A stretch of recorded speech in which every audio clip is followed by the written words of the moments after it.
Chelsea versus Manchester United. ये fixture एक वक्त पे ना प्रीमियर लीग का सबसे हाईली एंटिसिपेटेड फिक्चर रहता था, बिकॉज वो 6 साल इन दोनों टीमों ने प्रीमियर लीग डिसाइड करवाया है अपने अपने फिक्चर के दम पे। एंड एक टाइम ऐसा होता था जब दोनों फैन बेस ना एक दूसरे के फैन बेसेस को बिल्कुल फूटी आंख नहीं देखना चाहते थे। लेकिन आज हालत ये है कि दोनों ही क्लब के फैन बेसेस पहली बात तो अपने आप में मजाक बन के रह गए हैं, क्योंकि दोनों के क्लब्स की जो मैनेजमेंट है वो इन क्लब्स को सीरियसली ले नहीं रही है। प्लस जो इनके प्लेयर्स इनको रिप्रेजेंट करते हैं वो खुद यहाँ पर इतने मोटिवेटेड नहीं है कि उनको हर साल चैंपियंस लीग फुटबॉल खेलनी ही खेलनी है। अगर आपको मैं भी लीग टेबल दिखाऊंगा तो आपको हंसी आएगी ये सुन के कि क्या बात कर रहे हो मोक भाई। ये क्लब्स जो यहाँ पर अभी टॉप 4 आने के लिए खुद बॉटल जॉब पे बॉटल जॉब करे जा रहे हैं, बिगर बॉटल जॉब देन जो आर्सेनल करती है, बिकॉज आर्सेनल फिर भी स्लिप अप करके सेकंड तो आ ही जाती है, ये तो थर्ड से स्लिप करके सीधे कॉम्पिटिशन से ही गायब हो जाते हैं। क्योंकि अभी अगर आप यहाँ पर लीग पोजीशन देखोगे इन दोनों टीमों की तो यहाँ पर आपकी चेल्सी है विद 48 पॉइंट्स और यूनाइटेड के 55 हैं। लेकिन पिछले 2 मुकाबलों में यूनाइटेड ने पॉइंट्स ड्रॉप किए। बॉर्नमथ वाले फिक्चर में आप यहाँ पर पॉइंट्स ड्रॉप करके और फिर उसके अगले ही फिक्चर में आपने लीड्स से अपने होम पे 45 साल के बाद एक डिफीट फेस की और लीड्स को कहीं ना कहीं वो कंफर्ट जोन दे दिया जो उनको रेलीगेशन से बचने में बहुत मदद दे देगा। अब चेल्सी को अगर यहाँ पर चैंपियंस लीग फुटबॉल नहीं मिलती है तो ऑब्वियस ही बात है बहुत सारे ट्रांसफर्स जो उन्होंने टारगेट कर रखे होंगे वो शायद साइन ना कर पाए, बिकॉज ऑलरेडी उनके ऊपर रूल्स काफ़ी टाइट हैं, क्योंकि वो काफ़ी बार आपके जो रूल्स का ब्रीच होता है ना वो कर चुके हैं। और अगला या जैसे ही इनका ट्रांसफर स्ट्रैटेजी में ब्रीच आया, इन्होंने एक्सपेंड ओवर द टॉप जाके कर दिया और डेट अगर इन्होंने अपना एक्सीड कर दिया एक सर्टेन लिमिट तक, तो भाई उसके बाद यहाँ पर इन पे फाइनेंशियल इंप्लीकेशंस लगेंगे और हो सकता है इनके पास इनके ऊपर पॉइंट्स डिडक्शन भी लगाया जाए और ट्रांसफर बैन लगेगा, वो तो अलग बात है। लेकिन भाई वो कहते हैं ना कि सर मुंडाते ही ओले पड़ जाना, कुछ ऐसा ही हुआ है कि 24 दिन हमने फुटबॉल नहीं खेली, तो तब तक यहाँ पर ना प्लेयर कोई इंजर्ड हो रहा था, ना यहाँ पर कोई न्यूज़ थी कि भाई आज ये प्लेयर अनअवेलेबल है तो कल वो प्लेयर अनअवेलेबल है। हम इस वक्त पे अगर मैं तुम्हें हकीकत बताऊं तो सिर्फ एक प्रोफेशनल सेंटर बैक, जो सेंटर बैक है, out and out centre back है, वो लेकर ट्रैवल कर रहे हैं आपके स्टैमफोर्ड ब्रिज पे होने वाले आज के फिक्चर के लिए, क्योंकि लेनी योरो महाशय को हो गई है इंजरी। ठीक है, इस पे तो आएंगे। लेनी योरो महाशय को हो गई है इंजरी यहाँ पे, एंड लेनी योरो आपके बाहर हो गए इस फिक्चर से। और ऐसा बताया जा रहा है कि सीरियसनेस ऑफ द इंजरी ऐसी है कि यहाँ पर आपके लेनी योरो शायद पूरे सीजन भर के लिए बाहर हो जाए। तो बचे हुए जो 6 गेम है ना, 18 पॉइंट्स जहाँ पर हमें कलेक्ट करने के लिए लड़ना है, वहाँ पर हमारे पास ऑफिशियली आज के इस गेम में अगेंस्ट चेल्सी सिर्फ एक रिकॉग्नाइज सेंटर बैक है, क्योंकि आपके लिसांद्रो मार्टिनेज ने आपके डोमिनिक कैल्वर्ट-लुइन की चोटी खींच दी, तो भाई साहब को वहाँ डायरेक्ट रेड दे दिया। यूनाइटेड ने उस चैलेंज पे अपील डाली, तो यूनाइटेड के उस चैलेंज को यहाँ पर दरकिनार कर दिया कि ना हम तो सस्पेंड करेंगे और 3 मैच के लिए ही करेंगे। तो वहीं हैरी मैग्वायर जो बॉर्नमथ वाले गेम में रेड कार्ड लेके गए थे, लेकिन वो डेंजरस यहाँ पर आपका टैकल नहीं था, इस चक्कर में उनके ऊपर सिर्फ 1 मैच का बैन लगना था। लेकिन जाते जाते मैग्वायर ने कुछ एफ वर्ड यूज़ कर दिया रेफरी के अगेंस्ट में, और उसके ऊपर यहाँ पर इंक्वायरी बैठी और उसमें हैरी मैग्वायर को 1 मैच का एक्स्ट्रा बैन प्रोवाइड कर दिया कि भाई लाओ एक के साथ एक फ्री। आप डी मार्ट वगैरह जाते होगे या आप विशाल मेगा मार्ट वगैरह जाते हो तो वहाँ पे ऑफर चलता है ना कि एक चाय की पत्ती के साथ एक चाय की पत्ती फ्री मिल रही है, या एक टूथपेस्ट के साथ आपका दूसरा टूथपेस्ट फ्री मिल रहा है, या फिर ऐसे बिस्किट्स के ऊपर मिल जाता है। तो ऐसे ही हमारे केस में ये है कि एक रेड कार्ड पे 1 मैच का सस्पेंशन एड ऑन करके हमें दे दिया है, राइट। और लेनी योरो की किस्मत तो मैं क्या ही बोलूँ, बेचारा जब खेलता है तो उतना अच्छा खेल नहीं पाता, बिकॉज लीड्स वाले गेम में काफ़ी क्लमजी परफॉर्मेंस थी। अब यहाँ पर वो इस मैच में बाहर हो गए हैं, तो अब लेनी योरो की रिप्लेसमेंट पे हम कोई ना कोई आपका मेक शिफ्ट सेंटर बैक खिलाने वाले हैं। मोस्ट प्रोबेबली वो लूक शो होंगे, ऑब्वियस सी बात है, बिकॉज माजुरुई को आप विंग पे ही डालोगे, अब यहाँ पर फुल बैक रीजन में डालोगे, राइट। अब यहाँ पर जो ट्रेवलिंग स्क्वाड है, एक अच्छी पॉजिटिव न्यूज़ ये कि कोबी मेनो की वापसी हो गई, जो पिछले मैच में अनअवेलेबल थे। और हम सब ने देख लिया यहाँ पर कि कोबी मेनो के ना होने से मिडफील्ड कितनी ज़्यादा अनऑर्गेनाइज हो जाती है। जो लोग पूछते थे ना कि कोबी मेनो का इतना नाम क्यों लेते हो, कोबी मेनो का इतना नाम क्यों लेते हो, आई होप पिछले मैच में सबको समझ में आया हो कि जब गेम को कंट्रोल करना था या फिर जब बॉल को चलाना था फील्ड के ऊपर, तब कोबी मेनो का वो इन्वॉल्वमेंट कितना ज़्यादा नेसेसरी था। अच्छी बात यह है यहाँ पर कि आपके पास कोबी मेनो की वापसी हुई है, मेसन माउंट भी अवेलेबल हैं, और आप यहाँ पर आपके टाइलर फ्लेचर को भी लेके जा रहे हो, विच इज़ गुड। अब ऑप्शन के तौर पे आपने उगारते पिछले मैच में यूज़ किया था। Ugarte was not bad, but he was not somebody जिसको मैं 2 बैक टू बैक गेम्स में स्टार्टिंग 11 में देखना चाहूँगा, राइट। उसके अगर आप देखोगे आपकी डिफेंस लाइन में तो शॉ, डेलो, एडन हेवन, माजुरुई और मलासिया। भाई 2026 में मेरी ऊपर वाले से हाथ जोड़ के दरख्वास्त है, मनोकामना है, जो भी आप समझना चाहो, ठीक है ना, शिव जी, हनुमान जी, माता रानी, मुझे यहाँ पर मलासिया पिच पे नहीं दिखना चाहिए, क्योंकि पिछली बार जब मलासिया पिच पे दिखा था हम न्यूकासल से 10 में न्यूकासल से हार गए थे, विच आई डोंट वांट टू सी, ठीक है ना। क्योंकि यहाँ से वो फेज शुरू हो गया सीजन का कि एक भी पॉइंट्स आपने ड्रॉप किया, आप और विला सेम पॉइंट्स पे हो, लिवरपूल आपसे 3 पॉइंट पीछे बैठी है, तो आप पीछे से मिसाइल लगवाए ऑलरेडी बैठे हुए हो। अगर आपने थोड़ा सा भी यहाँ पर फंबल किया, आप पिछड़ के टॉप 5 पे आ जाओगे। और हो सकता है जैसी पोजीशन में हम रहते हैं ना कि भाई हम एक हारे तो हम लगातार हारते जाते हैं, वहां से हो सकता है आपका टॉप 5 भी चला जाए। तो एक सर्टेनिटी की डिमांड जो हम कर रहे थे कि भाई चैंपियंस लीग क्वालिफिकेशन चाहिए ही चाहिए है, भाई वो कहीं हाथ से ना निकल जाए। क्योंकि अटैक में आप देखोगे सेस्को, कूनिया, अमाद, जर्गजी, एम्बुमो, लेसी हैं। अच्छी बात यह कि आपने लेसी को इस मैच में भी कैरी किया है। एंड भाई इससे याद आया, हमारी जो FA कप की यूथ टीम है वो फाइनल्स पहुंच गई है क्रिस्टल पैलेस को हरा के। तो वो क्लास ऑफ 92 वाला कारनामा गर्नाचो वाले बैच ने, मतलब कोबी मेनो वाले बैच ने किया था, उसका अब हम पहुंचे हैं आपके FA कप के यूथ फाइनल में। होपफुली हम वो FA कप का यूथ फाइनल जीत पाएँ, जिससे कि हम उनमें से जो चीदो ओबी मार्टिन जैसे प्लेयर्स हैं उनको हम ऊपर ग्रूम करके ला पाएँ, जैसे हमने गर्नाचो कोबी मेनो प्रमोट किए थे, राइट। देखो सीन ये है कि चेल्सी अभी खुद यहाँ पर काफ़ी स्ट्रगलिंग फेज में है। क्योंकि अगर मैं आपको यहाँ पे लीग टेबल दिखाऊं, फिर मैं जाके चेल्सी के रीसेंट रिजल्ट्स दिखाऊंगा, तो आपको पता चलेगा कि भाई ये अच्छा परफॉर्म नहीं कर रहे हैं। इनकी एक विक्ट्री आई थी पोर्ट्सवेल में, जो कि इनका FA कप का फिक्सर था। उससे पहले ये हारे अभी 3-0 आपकी मैन सिटी से, ठीक है ना। उससे पहले यहाँ पर ये प्रीमियर लीग में एवर्टन से आ रहे थे, उससे पहले ये PSG से पिटे थे बहुत बुरी तरीके, उससे पहले ये न्यूकासल से भी आ रहे थे। तो इनकी अगर आप देखोगे, आप अगर प्रीमियर लीग की लास्ट विन देखोगे तो इनकी मार्च में आई थी, और वो भी यहाँ पर आपके 5 मार्च को। तो प्रॉपर 1.5 महीना बीत चुका है और अभी तक यहाँ पर प्रीमियर लीग में इनकी एक विक्ट्री निकल के नहीं आई है। इनकी एक विक्ट्री जो आई वो भी पोर्ट्सवेल के अगेंस्ट आई है, वो भी एक इतनी लोअर डिवीजन की टीम है जहाँ पर आपने उठा के 7 मार दिए। लेकिन पिछले मैच में जिस तरीके से यहाँ पर ये मैन सिटी से पिटे हैं, ऑल दोस मैच में आपके आपके फर्नांडिस नहीं थे, इस चक्कर में यहाँ पर मैन सिटी थोड़ा और डोमिनेट कर गई। लेकिन भाई अगर मैं यूनाइटेड के भी अगर आपको रिजल्ट दिखाऊं, तो यूनाइटेड ने भी कुछ अच्छा खासा परफॉर्म किया नहीं है अभी पिछले 2 गेम्स में, बिकॉज आप लीड से आप हार के आए हो और बोर्नमouth वाला गेम आपने ड्रॉ किया था। उससे पहले यहाँ पर आप विला जीते थे, कंफर्टेबली जीते थे, लेकिन उससे पहले आप न्यूकासल हारे थे 10 मैन से। तो पिछले 4 फिक्चर आपके 2 आपकी ड्रॉ रही हैं, 1 आप हारे और 1 जीते हो। तो रन ऑफ फिक्चर्स में आपका रिजल्ट भी कुछ इतना पॉजिटिव है नहीं।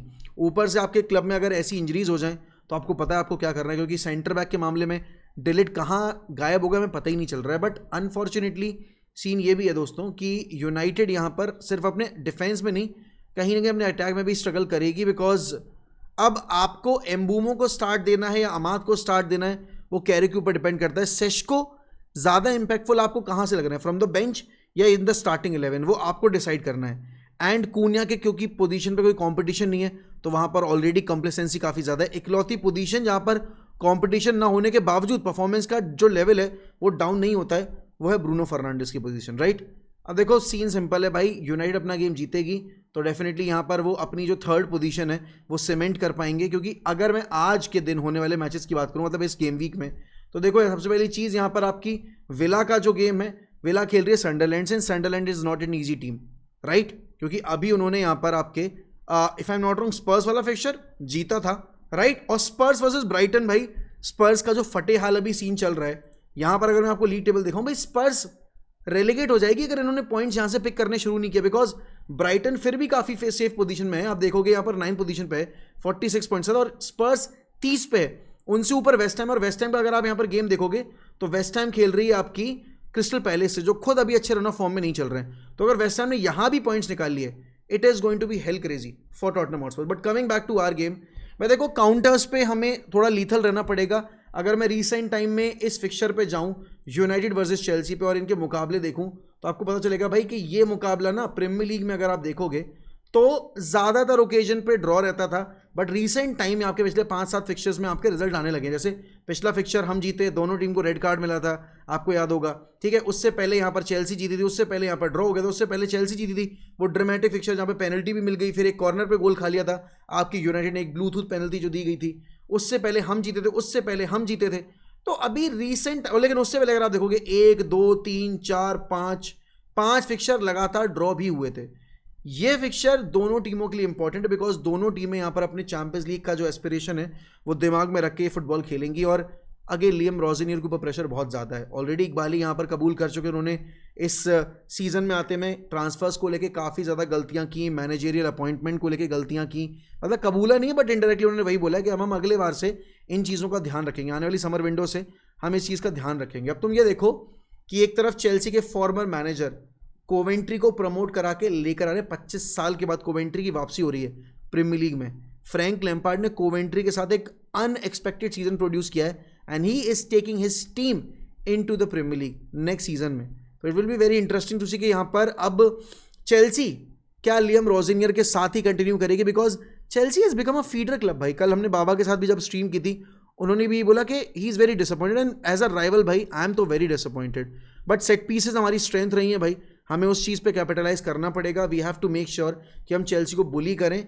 चेल्सी के पास प्लेयर्स हैं राइट, जो यहाँ पर आपकी यूनाइटेड को हर्ट कर सकते हैं। दे हैव गॉट यहाँ पर Pedro Neto, they have got यहाँ पर Joao Pedro, they have got decent amount of players. Cole Palmer inconsistent है, बट भाई Cole Palmer needs a game जहाँ पर उसको वापस से शोकेस करना है। On the other hand United को मेक श्योर करना है भाई कि ये जो मेरी एक्सपेक्टेड यहाँ पे लाइनअप है, इसके साथ ये 3 पॉइंट निकल के लेकर आए कैसे भी करके, बाय हुक और by crook at Stamford Bridge. Senne Lammens is the goalkeeper, Dalot और माजुरी आपके 2 फुल बैक हो गए।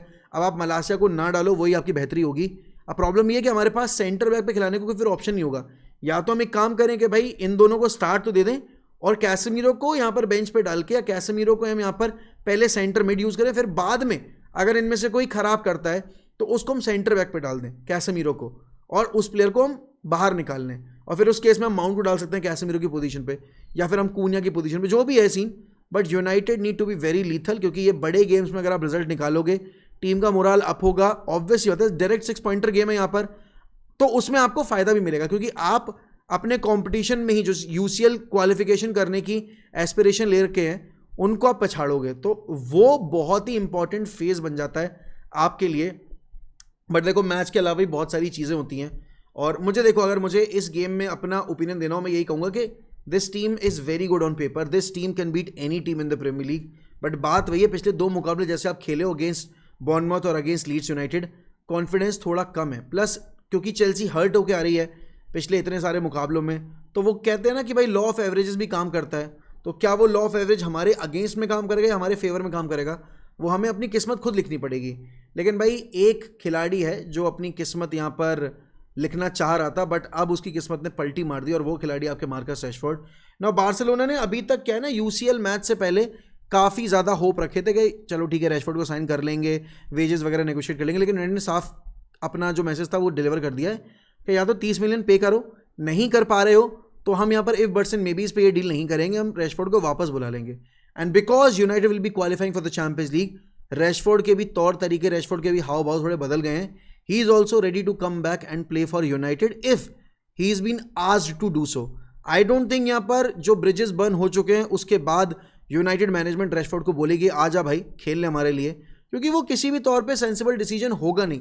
जिस प्लेयर से आप मूव ऑन करना चाहते थे, जिस प्लेयर को यहाँ पर प्रीवियस मैनेजर ने, and I think her manager ने यहाँ पर कहीं ना कहीं डायरेक्टली इनडायरेक्टली कॉल आउट करके बोला कि this guy is not consistent, आप उसको वापस टीम में क्यों डालना चाहोगे जब कहीं ना कहीं आपको पता है कि उसको अच्छा मार्केट वैल्यू मिल जाएगा एंड आपको अच्छा प्राइस मनी मिल जाएगा, तो आप उस पर कैपिटलाइज ही करना चाहोगे। लेकिन हाँ, बारसा जैसा क्लब अगर 30 मिलियन पे करने को तैयार नहीं है for Marcus Rashford, we should not be bound down in front of them, and हम उनको 20-25 में नहीं दे सकते। इसके अलावा Rashford coming back to United might solve हमारा छोटा सा प्रॉब्लम, जो आपका कंपटीशन हम कुनिया को देने की बात कर रहे हैं ना, वहाँ आपको डायरेक्ट कंपटीशन मिल जाएगा, और फिर आप जाकर अपने मिडफील्ड को डेवलप कर सकते हो, अपने डिफेंस को डेवलप कर सकते हो। एंड इवन मैं बोलूँगा यहाँ पर आपके जो स्ट्राइकर पोजीशन का एक कंपटीशन है ना, वो आप बेटर ला सकते हो in comparison to that of Joshua Zirkzee. तो वो अब यूनाइटेड मैनेजमेंट में डिपेंड करता है कि वो किस तरीके से प्लान करेंगे अपना समर मार्केट। लेकिन भाई देखो, इसमें एक नाम यहाँ पर मैं बोलूँगा इस खिलाड़ी का होना चाहिए। लोग बोलेंगे बट यार मोहक भाई रेड कार्ड ले लिया इसने मतलब वो काम करते जो आंद्रे ओनाना ने हमारे लिए किया था। भाई this guy has got the class, this guy has got the talent, this guy has got the versatility. I know it was very unfortunate, और वहीं से यहाँ पर पूरे मैच का रुख बदल गया, but Camavinga was not the only person to be blamed for that. कहीं ना कहीं यहाँ पर आपको आपके प्लेयर्स, बेसिकली जो मैड्रिड फैंस हैं, उनको विनीशियस की परफॉर्मेंस, जूड की परफॉर्मेंस, सबकी परफॉर्मेंस भी देखनी पड़ेगी, एनालाइज करनी पड़ेगी कि इन लोगों ने कितना यहाँ पर चांसेस को स्लिम किया, ट्रिम किया। क्योंकि कामाविंगा का रेड कार्ड तो चलो बहुत लेट आया, बस उससे पहले इतने चांसेस जो फंबल किया आपकी मैड्रिड ने, वो कहाँ जाएंगी। अगर ये बंदा अवेलेबल है मार्केट में, I would want United to go for Camavinga, because पहली बात तो अगर मैं हमारे रिसेंट इन्वेस्टमेंट्स को देखूं, सबसे बढ़िया इन्वेस्टमेंट्स हमने यहाँ पर मैड्रिड प्लेयर्स पे किए, कैसेमीरो और वरान। वरान थरली प्रोफेशनल, उसके बाद हमें कैरबा कप और आपकी FA कप जितवाया। सेम यहाँ पर आपके वरान के बाद कैसमीरो का भी केस है। यू कैन नॉट यहाँ पर एक्सपेक्ट कि वो कमिटेड नहीं आएंगे। अगर कामाविंगा आ रहा है तो डेफिनेटली कमिटेड ही खेलेगा एंड हमें वर्सेटाइल प्लेयर भी मिल जाएगा which we need right now. Number 8/नंबर 6/ आपका अटैकिंग मिड, आप जिस भी प्रोफाइल में डालना चाहो, कामाविंगा इज दी गाय। देखो अब ऑब्वियस सी बात है, कामाविंगा का रुकना ना रुकना मैड्रिड के नेक्स्ट मैनेजर पे भी डिपेंड करता है कि किस तरीके से मैड्रिड का नया मैनेजर अपनी टीम प्लान कर रहा है। लेकिन अगर Camavinga is there in the market, available in the market, I would seriously want United to go after this deal. बाकी देखो यार, आज चेल्सी वर्सेस यूनाइटेड में यहाँ पर क्या लगता है आपको, क्या हम चेल्सी को हरा के अपनी जो पॉइंट्स की लीड है वो हम 3 पॉइंट पे ला पाएंगे? बिकॉज अगेन पीछे बैठी टीम है, अब इतनी भी दूर नहीं है ना? तो क्या लगता है भाई आपको, बताना ज़रूर मुझे कमेंट सेक्शन में। हम रात में करेंगे वॉच अलॉन्ग, तो प्लीज़ जुड़ना मत भूलिएगा। 11:30 बजे will come live and will have a great watch along with you guys.